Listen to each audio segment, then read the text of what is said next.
Hey everyone, welcome to the next episode of my Halo 2 analysis series. Today we're going to be going over Outskirts, so let's get right into it.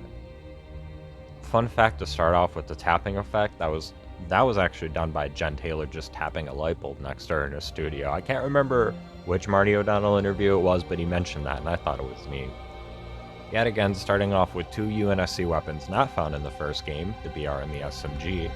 However, something I forgot to mention last episode is unlike in Halo CE, you don't have to betray your allies to get their weapons, so you could just trade with them, which is relevant to mention right now because Johnson is right next to you and he has a sniper, which honestly I always exchange for my SMG personally.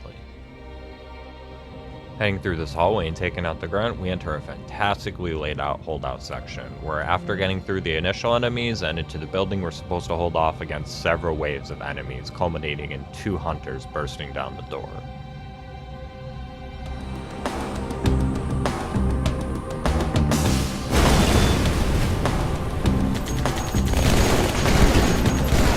Hunters. Second squad, this is Cortana. What is your status? Over. Of course, by hopping up on the roofs, you can skip this entire section and the several corridor battles afterwards. But assuming you don't do that, if you have Vengeful the Damned's Halo 2 Uncut installed, we can get my favorite nugget of content in this mission. You'd get a great recreation of a cut in-game set piece that would play out before moving past the area where Johnson would actually get picked up a little earlier. Here, let me show you that. Hang tight, everyone. Help is inbound. You heard the lady. Grab some dirt.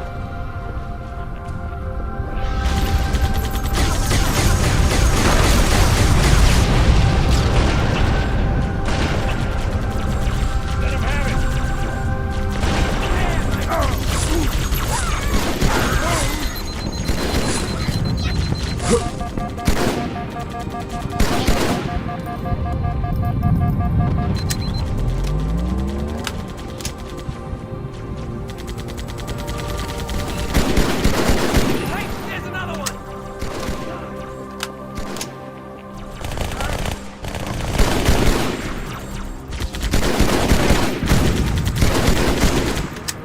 Sergeant, I need you on that bird. My Pelicans are gonna start airlifting armor and reinforcements into the city. They'll need an escort that isn't afraid of a little hostile ground fire. Understood. I'll keep an eye on him. Chief, good luck.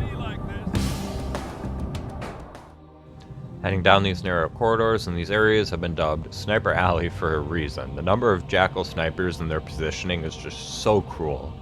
In addition, if you're messing around and trying to get the I would have been your daddy's skull, the fight for that is pretty tough too. So yeah, between those two things, this area is definitely the most difficult in the entire mission. Heading through this dark hallway, clearing out some grunts and elites, this level opens up a bit more and we can either take down all the enemies along on our road via foot if we want an extra challenge, or we could take the fight in a a warthog or a ghost, giving us our intro to the first vehicles in Halo 2's campaign. We'll run into some brand new vehicles later in the campaign, but none in this mission that we can use at least. As far as the two that are returning, by the way, the Warthog and the Ghost, I love the changes. No longer does the slightest boop destroy everything around you, the Warthog is a lot easier to handle, and the Ghost boost became a mainstay of the franchise for a reason. Both are just loads of fun and give us a good familiar but improved version of the vehicle sandbox we'll get into throughout the campaign. Alternatively, of course, with some skillful driving you could just zoom past everyone, including this wide open area at the end, although personally I suggest getting into the Rockets building where the Marines are held out here before going into the tunnels, which, speaking of the Rockets, this is our introduction to them, and honestly this is my favorite rocket launcher in the series. It has both the ability to lock onto both air and land vehicles, which in my opinion is how the rocket should have stayed on a mechanical level throughout the series. Just forget introducing the Spartan laser, just keep the rocket doing both of that. And that's how I personally, that's how I would have kept the sandbox balanced.